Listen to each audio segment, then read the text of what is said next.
Ok. Buenas noches. Yo quiero agradecer antes que todo a Rainer Rosales y Juan Duarte, a la compañía Intervértebra, por esta invitación para aprovechar estos tiempos de pandemia, de encerramiento que tenemos para discutir un tema bien interesante como es la neuralgia del trigémino y su tratamiento quirúrgico.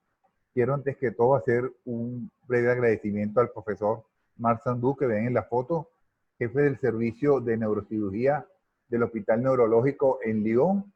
Aquí todas las veces que ha venido a Valencia le gusta mucho Venezuela, le gusta mucho la playa, le gusta mucho operar. Cada vez que viene tratamos de organizar un caso y aquí lo vemos operando un trigémino con nosotros en la clínica. El ángulo pontocerebeloso es una zona que se sitúa entre el hueso petroso en la parte lateral, el tallo cerebral y los pedúnculos cerebelosos mediales en la parte más medial, el cuarto par y la tienda del cerebelo hacia arriba y los pares mixtos 9, 10 y 11 en la parte inferior. Roton describe tres complejos neurovasculares, superior, medio e inferior. Nosotros vamos a hablar solamente del complejo superior. Ustedes pueden ver en esta foto un ángulo pontocerebeloso izquierdo, la vena petrosa o complejo venoso petroso superior, el quinto par, la cerebelosa anteroinferior, el octavo par y 9, 10 y 11 con el flóculo. Y aquí en otra visión de anatómica, en el quinto par, el séptimo y octavo paquete acústico facial y 9, 10 y 11. Este sería el lado derecho. Las lesiones tumorales de la parte superior del ángulo son abordadas entre el tentorio o la tienda del cerebelo y el quinto par o el paquete acústico facial. Es la zona donde más crecen. Es importante preservar el cuarto paro troclear porque se puede confundir con la aracnoide. Aquí tienen una visión más amplia de todo el ángulo pontocerebeloso izquierdo, donde ven desde la tienda del cerebelo, el complejo venoso petroso superior, el quinto par más superficial del paquete acústico facial con el flóculo, el sexto en el fondo, 9, 10 y 11. Ahora lo veremos en los videos. En algunos casos, cuando los tumores son grandes, nosotros preferimos ampliar la craniectomía y abriendo el agujero magno y quitando la lámina de C1, el arco posterior de C1 y la lámina de C2 para evitar enclavamiento y así tener más seguridad en caso de que haya edema de la zona. Y hacemos algo similar a esto, no tan amplio lateralmente, pero sí que podamos ver la unión bulbomedular.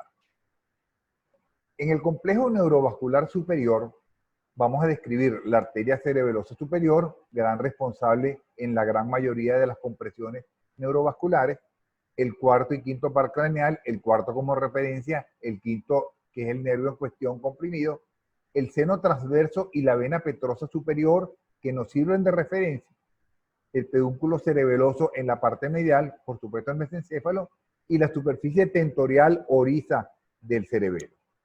Aquí ven un corte anatómico de Roton, donde ven una arteria se ha quitado la tienda del cerebelo, se ve el cuarto par, los dos troncos rostral y caudal de la arteria cerebelosa y el quinto par.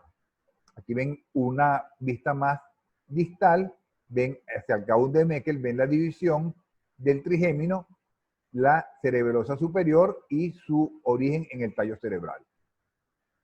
La intervención quirúrgica más frecuente practicada en el complejo neurovascular superior es la descompresión vascular microquirúrgica para neuralgia del trigémino. Aquí pueden ver en este video un ángulo pontocerebeloso derecho, la vena petrosa seccionada, el cerebelo más o menos rechazado. Fíjense que no hay separador, utilizamos lo que llamamos retracción dinámica con el aspirador. Aquí está el quinto par señalando con la flecha y estamos seccionando la aracnoide y vemos una arteria cerebelosa superior con sus dos troncos, rostral y caudal. Aquí ven el tallo cerebral comprimiendo al nervio en su cara antero superior o en la axila, que es el lugar más frecuente de compresión del nervio en este tipo de patología dolorosa como es la neuralgia trigeminal. Fíjense el íntimo contacto de la arteria con el nervio. Ese latido es lo que hace que el paciente tenga esas descargas dolorosas. Es importante una buena instalación y posición del paciente.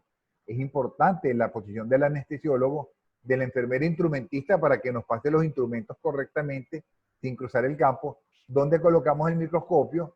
Entonces decimos que el confort del cirujano nos va a garantizar un buen resultado y por supuesto va a disminuir el tiempo quirúrgico. En la cirugía del ángulo pontocerebeloso, nosotros pensamos, colóquese usted cómodo para tener un buen resultado. Fíjense en esta foto de dos intervenciones diferentes, donde tenemos una posición muy cómoda, sentados con un apoyo muy cómodo de las piernas, la posición de los brazos a una altura bien agradable, la posición del microscopio y la posición del personal de enfermería. ¿Cuál es la posición ideal para la cirugía del ángulo pontocerebeloso? Bueno, es una posición que nos permita una exposición adecuada de los nervios, una mínima retracción del cerebelo y una disminución de la distancia de trabajo. Recordemos que el ángulo en su parte más profunda es bastante lejos. Entonces debemos disminuir esta distancia entrando de la forma más tangencial para obtener la menor distancia y la menor retracción.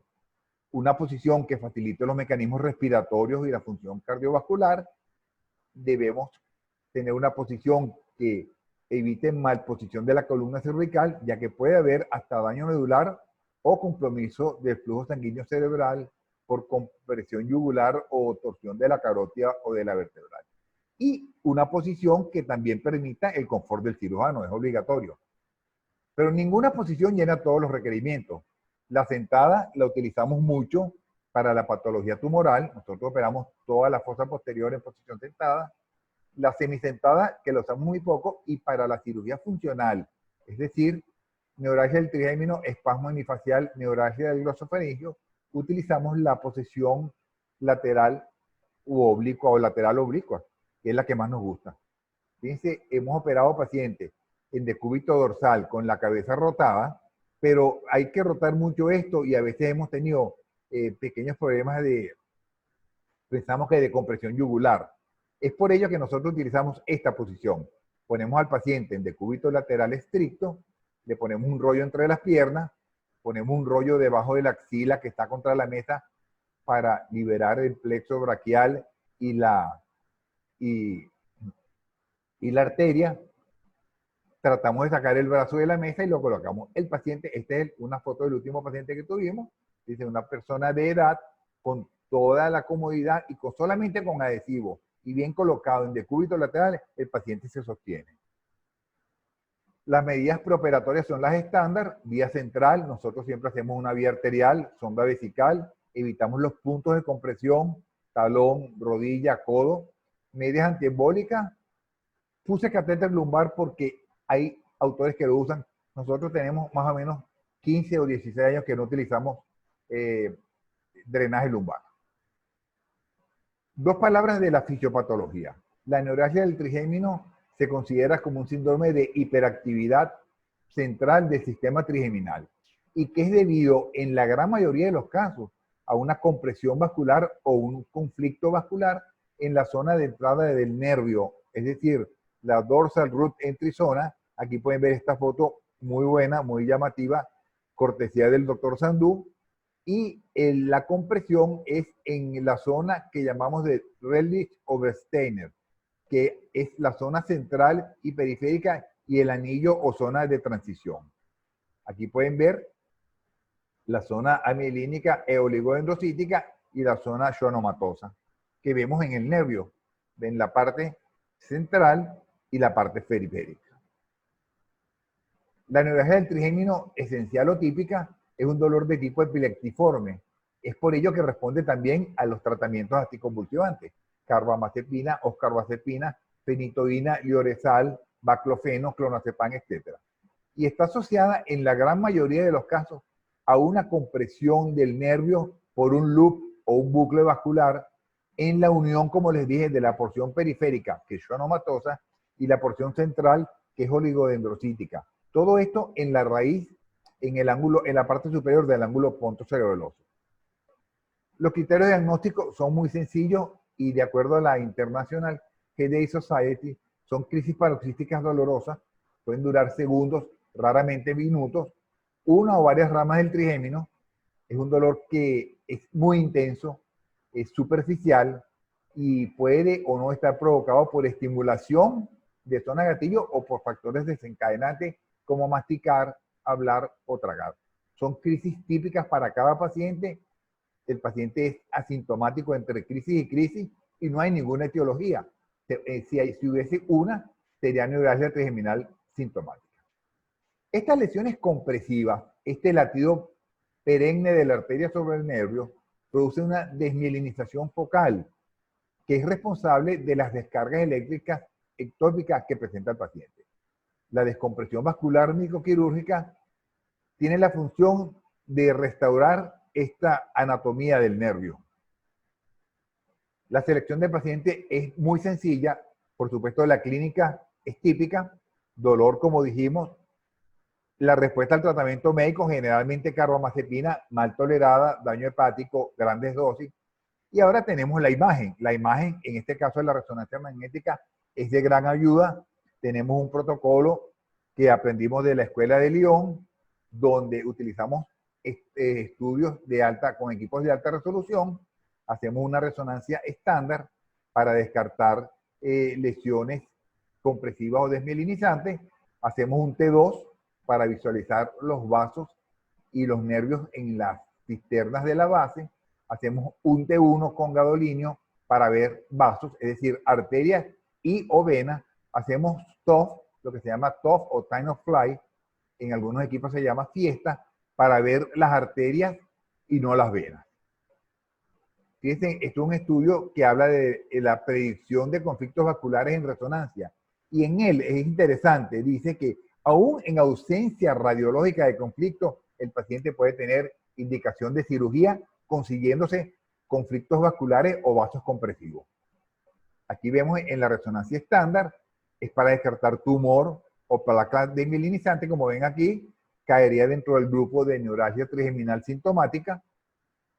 El T2 para ver los vasos y los nervios en las cisternas de la base, igual lo usamos para el espasmo bifacial.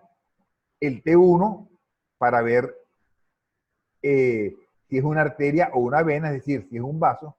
Y cuando hacemos el TOF, fíjense que el vaso que se veía en la resonancia pasada no se ve aquí, ya sabemos que es una vena. Aquí tienen una foto quirúrgica del trigémino, la vena petrosa es el lado izquierdo, la vena seccionada. La técnica quirúrgica es relativamente sencilla. Anestesia general, hay casos ahorita reportados con anestesia local, decúbito lateral contralateral, como mostramos, la cabeza ligeramente flexionada y rotada a 15 grados, de manera de traer el ángulo a la parte más superficial del campo operatorio, el hombro ipsilateral separado hacia abajo y hacia adelante para que nos deje el campo libre. Hacemos un pequeño rasurado de la región retroauricular, hacemos una pequeña craniectomía de 1.5 o 2 centímetros en la base de la mastoide, lo que llamamos el asterio, la unión del hueso temporal, occipital y parietal. Hay que tener cuidado con la vena emisaria, que siempre sangra. Los casos de embolía gaseosa son extremadamente raros en esta posición. El límite superior de la craniectomía es la parte inferior del seno transverso y el límite lateral es el borde posterior del seno sigmoide. Tenemos que verlo, no podemos adivinarlo. Tenemos que verlo para estar seguros que la craniectomía va a ser bien localizada para entrar lo más tangencial que se pueda a la región del ángulo pontocerebeloso. La apertura dural puede ser arciforme o estrellada y la retracción inicial es supracerebelosa, la cara superior o tentorial del cerebelo. Aquí pueden ver la posición lateral, el rasurado parcial. Hacemos un dibujo de la proyección del seno lateral y seno sigmoide. Aquí tienen la punta de la mastoide, la base de la mastoide, el seno lateral, aquí está otro caso, el seno lateral se proyecta en una línea que se llama inio-meatal, la unión del ilion o protuberancia occipital externa, el meato acústico o el zigoma, más o menos aquí está la proyección del seno lateral. Ese es nuestro lugar para hacer la craniectomía. Este es dibujo de Roton y de Llaneta para mostrar la retracción supracerebelosa, seno lateral y su reflexión en seno sigmoide. Entonces, la posición lateral nos disminuye las complicaciones de la posición sentada, por supuesto. La anestesia es mucho más corta. Sentar a un paciente siempre toma mucho más tiempo. El keyhole approach o craniectomía mínima nos ayuda a disminuir la retracción cerebelosa porque la exposición es menor. El abordaje supracerebeloso nos ayuda a disminuir o a eliminar las complicaciones auditivas que tuvimos con la retracción laterocerebelosa porque hay un estiramiento del paquete acústico facial, hay menos riesgo de fístula del SR porque la abertura es muy pequeña, y la disección atraumática del nervio, es decir, lo manipulamos lo menos posible, nos disminuye el riesgo de parestesia o disestesia en el postoperatorio. Aquí está la posición definitiva, el lugar de la craniectomía, la posición del paciente. Fíjense que es bastante cómodo. En esta pieza anatómica, aquí pueden ver, es la parte posterior, la punta de la mastoide derecha, la base de la mastoide, lo que llamamos el asterion, los tres huesos temporal, occipital, parietal. Aquí tienen una vista interna de la región. Este es el agujero magno, la fosa posterior, el seno lateral y su reflexión en seno sigmoide, el lugar de la craniectomía. Yo le aconsejo a los que están empezando, hagan el agujero un poquito más bajo y amplíen su craniectomía con el Kerrison o con la gubia o con la fresa, y no lo hagan tan arriba mientras toman experiencia de tener la localización exacta del seno lateral. Aquí pueden ver en esta pieza un dibujo, el seno lateral, el seno sigmoide, fíjense la mastoide, y el lugar de la craniectomía para una neuralgia del quinto par. Es importante un abordaje supracerebeloso. Fíjense en esta foto, la tienda del cerebelo, la vena petrosa superior, el cuarto par a través del aracnoide, y la cerebelosa apenas se comienza la disección del aracnoide. La disección traumática del nervio, que el nervio quede así. Aquí tienen el paquete acústico facial, aquí tienen el trigémino. La disección traumática para evitar disestesias o parestesias. Cuando yo digo la mastoide, si es necesario abrir células mastoideas, las abrimos y luego las tratamos. Pero tenemos que estar seguros que la exposición del sigmoide es completa para poder entrar lo más basal o tangencial posible. Los instrumentos son largos, son bayonetas de punta muy finas, atraumáticas, disectores largos y tijeras bien largas, pero bien cortas en la punta, bien puntiagudas.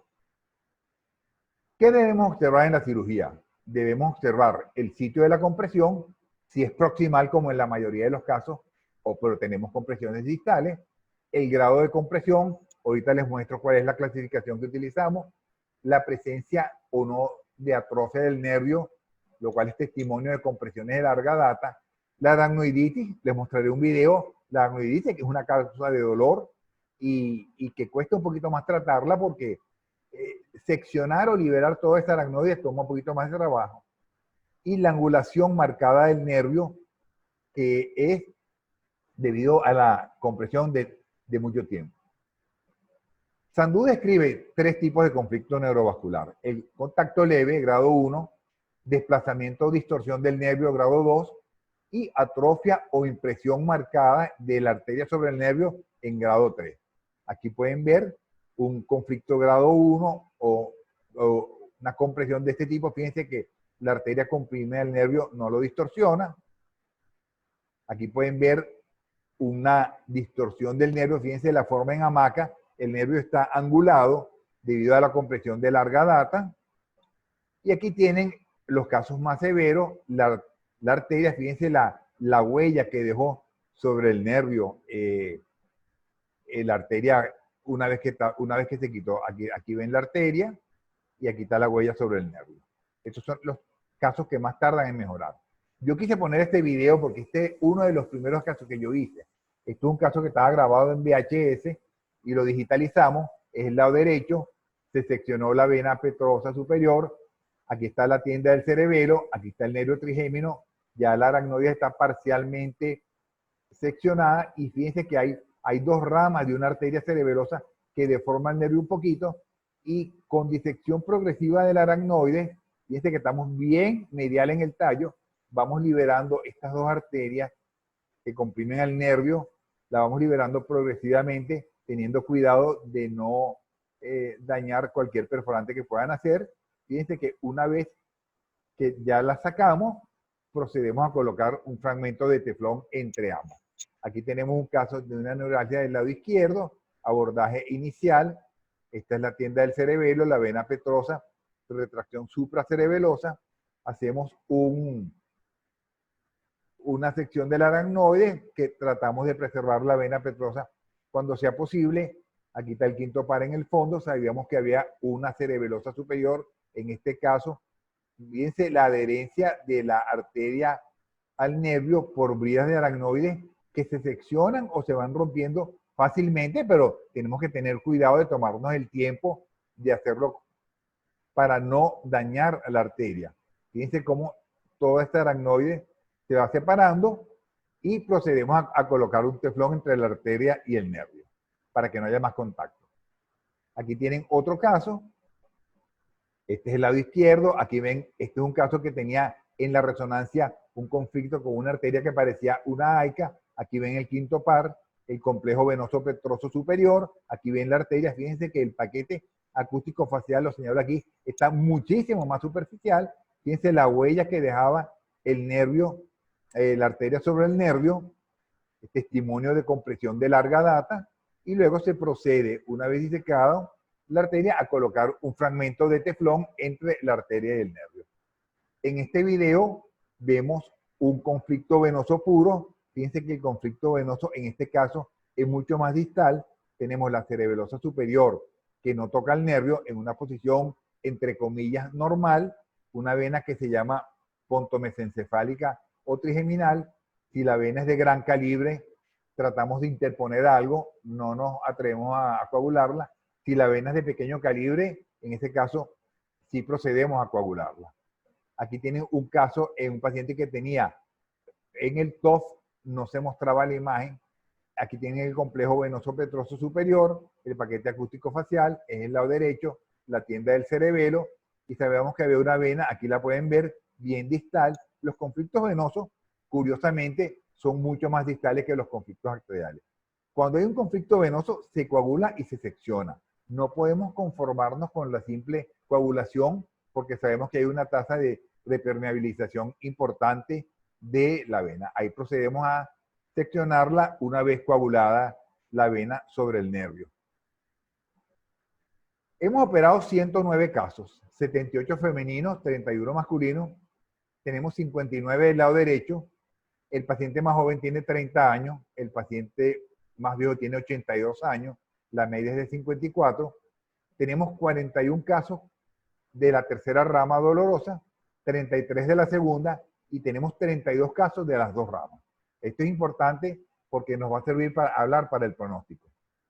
Yo quise poner este video donde se ve una pequeña vena comprimiendo aquí el trigémino, porque voy a hablar de que tenemos 77 pacientes con crisis paroxística dolorosa, es decir, el dolor y más nada, y 32 pacientes con un fondo doloroso permanente de duración e intensidad variable.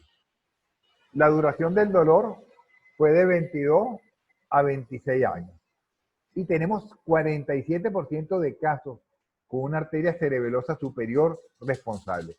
Y 28 casos de vario, es decir, arteria, vena, AICA, vena o vacilar. Pero la cerebelosa superior es la mayor responsable del conflicto en la gran mayoría de los casos. Aquí tenemos un caso, esto es el señor Juan, paciente de 80 años, tenía 19 años con dolor, tenía una neuralgia trigeminal izquierda, sabíamos que tenía un conflicto mixto en la resonancia. Fíjense que usamos retracción dinámica, no hay separador hasta este momento. Ahí teníamos el conflicto venoso que sabíamos que existía en la resonancia. Fíjense la íntima relación de la vena con la cara superior o posterior del nervio. Se separa lo más que se puede, se procede a coagularla, son venas del pendiente de la vena petrosa, se coagula y se secciona. Una vez seccionada la vena, se ve la huella que dejó sobre el nervio producto de la compresión de tanto tiempo. En este paciente, fíjense la decoloración que hay en el nervio. Luego vamos a la parte superior a buscar la cerebelosa superior, la arteria cerebelosa superior que comprimía el nervio en la axila, que es el lugar más común. Fíjense que nosotros no tenemos separador, utilizamos solamente retracción dinámica. Preservamos la vena petrosa porque quisimos preservarla. Si ustedes piensan que les molesta o influye en su abordaje, la pueden seccionar con bastante seguridad. Si la pueden guardar, es preferible guardarla. Fíjense que aquí está la parte mayor, la parte menor, la arteria cerebrosa en posición típica de compresión en la parte superior y estamos colocando un fragmento de teflón para mantenerla a distancia. Fíjense las perforantes que están en la parte más medial de la cerebrosa, cómo se dejan manipular y pueden ser preservadas. Aquí pueden ver las perforantes, fíjense que se dejan, y aquí está el teflón, fíjense que se dejan movilizar bastante bien. Y aquí tenemos la vista final, la arteria arriba, el nervio liberado y el teflón entre la arteria y el nervio y la vena petrosa preservada y la cara superior del cerebelo. Voy a quitar el cotonoide para que vean el abordaje. Aquí ven la inspección en 360 grados, la cara inferior del nervio. Esto solamente para mostrarlo en el video. El paquete acústico facial, abajo, mucho más superficial. Y una vez que quitamos el cotonoide, ven que el abordaje es bastante tangencial a la parte superior del ángulo pontocerebeloso. Este es el último caso que hicimos. Una paciente de 79 años, tenía 8 años con dolor. Esta es la parte inicial del abordaje. Sección de la vena petrosa porque era muy cortica. Fíjense que no tenemos retractor todavía. Es el lado derecho, es el tentorio. Procedemos a disecar la aracnoides. Nosotros, a mí en este caso, se me ocurrió abrir la duramadre mientras completaba la craniectomía. Y resulta que conseguí este coágulo en el fondo. Me imagino que sangró una pequeña aferente de la vena petrosa. Aquí vemos el quinto par. Empezamos a seccionar la aracnoide. Aquí usamos la espátula en este momento. Aquí está el cuarto par, el trigémino, y aquí vemos la cerebelosa superior, señalada con la flecha, en íntima relación con el quinto par, aquí con mayor magnificación. Vemos el cuarto par aquí, en la tienda del cerebelo, la cerebelosa separada progresivamente, luego que vamos seccionando la aracnoide, y la colocación de teflón entre la arteria y el nervio, evitando acodaduras o twisting o torceduras de la arteria para no comprometer el flujo. Fíjense la vista final de la craniectomía, la vamos a medir solamente para el video. Aquí pueden ver 7, 8, 9, 10 y 11 y una craniectomía que mide 1.6 centímetros. Tenemos seguimiento que van desde un mes hasta 28 años con 3% de recurrencia. Esta la puse porque nosotros hemos hecho 84 casos, es decir, ahorita hacemos pura descompresión vascular microquirúrgica pura, es decir, 77% de los pacientes.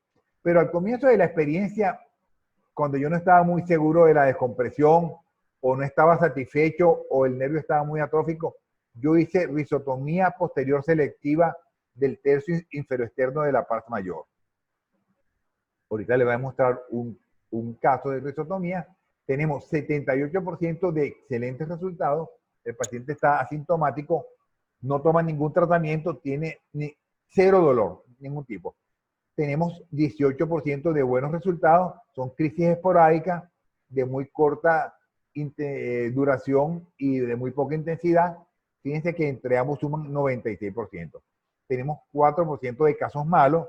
Afortunadamente fue al comienzo de la experiencia y quizás influyó la escogencia del paciente. Una foto y una tomografía para que vean lo chiquito de la craniectomía y al ras de la mastoide. Les repito, si hay que abrirla, se abre y luego se cura correctamente con fragmentos de músculo y fascia y cera de hueso. La retracción supracerebrosa, es decir, el ángulo superoexterno, está favorecida si preservamos la vena petrosa, porque ella nos sirve de freno al momento de hacer la retracción. Es verdad que es un poquito más laborioso, pero podemos entrar de manera más tangencial. Esa vena petrosa o complejo venoso petroso superior de Dandy son generalmente 3 venas convergiendo en un tronco principal. La disecamos cuidadosamente cortando la aracnoide. Si hay que seccionarla, se secciona, y si hay que usar separador, se usa con toda seguridad. Los casos de complicación por sección de la vena petrosa son muy raros en la literatura. Esto lo traje solamente para alguna de la literatura reciente de habla de complicaciones de la sección de la vena petrosa durante descompresión vascular microquirúrgica en neuralgia del trigémino. el control del sangramiento, si hubiese del seno lateral, que es muy raro, pero del seno sigmoide, que es frecuente, se controla fácilmente con Surgicel, con pequeños fragmentos de Surgicel. Yo puse un caso porque tengo un caso de lesión del seno lateral, fue mío, fue iatrogénico, yo estoy seguro de que fue con el Kerrison. Afortunadamente se logró hacer la hemostasia y la cirugía pudo seguir todo su curso con un muy buen resultado, gracias a Dios. Si la vena petrosa superior llegase a sangrar o se desgarra porque hacemos la primera retracción muy brusca, usamos Surgicel, o si es necesario se coagula. Aquí tienen un caso de una neuralgia trigeminal derecha. Fíjense, es el lado derecho del cerebelo, abordaje supracerebeloso, la tienda del cerebelo, el cuarto par, la vena petrosa. Fíjense que no tenemos separador todavía, ya tenemos el trigémino acá. Empezamos la disección progresiva del aracnoide. La vena petrosa nos sirve de freno de la retracción. Utilizamos la retracción dinámica para empezar, es decir, utilizamos el aspirador para separar y la pinza bipolar y el disector. Separamos así como acá. Vemos ya el complejo de la cerebelosa comprimiendo el nervio. Aquí está el tallo cerebral, el paquete acústico facial un poquito más superficial. Ahora, cuando vamos a poner el teflón, que tenemos que seccionar la aracnoide un poquito más medial, de manera suficiente de poder movilizar la arteria, podemos utilizar aquí, ven el separador. Fíjense, aquí está la vena petrosa, el tallo cerebral, el cerebelo, el nervio trigémino, la arteria cerebelosa en íntimo contacto con el nervio. Fíjense cómo la vamos separando progresivamente y procedemos con mucho cuidado con estas perforantes a colocar bandeletas o fragmentos de teflón entre la arteria y el nervio que van a mantenerla a distancia de manera de quitar ese latido constante que es el responsable del dolor. Fíjense que una vez disecada la aracnoide, levantamos la arteria y procedemos a colocar el teflón entre la arteria y el nervio. Es por ello que la aracnoide debe ser seccionada en una longitud suficiente que permita mantener la arteria a distancia, como pueden ver acá. Y aquí ven una perforante que se pudo preservar afortunadamente, arquea del nervio trigémino, la arteria arriba y la tienda del cerebelo. Si la vena petrosa, como en este caso, es muy corta y muy gruesa, por supuesto que hay que seccionarla. En este caso era imposible entrar. Fíjense que la coagulamos progresivamente. Ustedes verán que la simple sección nos da un acceso muy completo al ángulo. Fíjense que aquí está coagulada y apenas la seccionamos, tenemos un acceso completo a toda la parte superior o superior y medial del ángulo pontocerebeloso. Esto era para mostrarle la somatotopía de las fibras. Las fibras verdes y rojas son las fibras álgicas A, delta y C, que se localizan en la porción inferoexterna de la pars mayor. En caso de no compresión, podemos hacer coagulación mínima de la tercio inferoexterno de la pars mayor. El doctor Revuelta en México tiene una gran experiencia, hace lo que llama abracitos del nervio con la pinza bipolar, y ahora se está haciendo la neurolisis interna. El doctor González en Lima, gran amigo nuestro, está haciendo neurolisis interna en caso de no compresión. Son muy pocos los casos de no compresión. Tenemos este video. Fíjense que se disecan los fascículos, es lo que se llama neurolisis interna del nervio, con resultado bastante satisfactorio, pero es raro que no haya compresión. Esto es para mostrar un paciente con dolor facial, no neuralgia trigeminal. Un dolor trigeminal de origen neoplásico, tenía un carcinoma de la región facial y cervical. Este paciente fue derivado a nosotros por los oncólogos por los dolores intolerables. Fíjense que tenemos el paquete acústico facial bien superficial, la arteria cerebelosa en una posición normal, y estamos coagulando y seccionando el tercio inferior externo. Aquí pueden ver en el diagrama el tercio inferior externo de la pars mayor para cortar las fibras que llevan dolor. En algunos casos, la sección de la vena petrosa nos permite ver el conflicto vascular que estaba oculto por ella. Las compresiones venosas, como mostramos, tienen que ser coaguladas y seccionadas.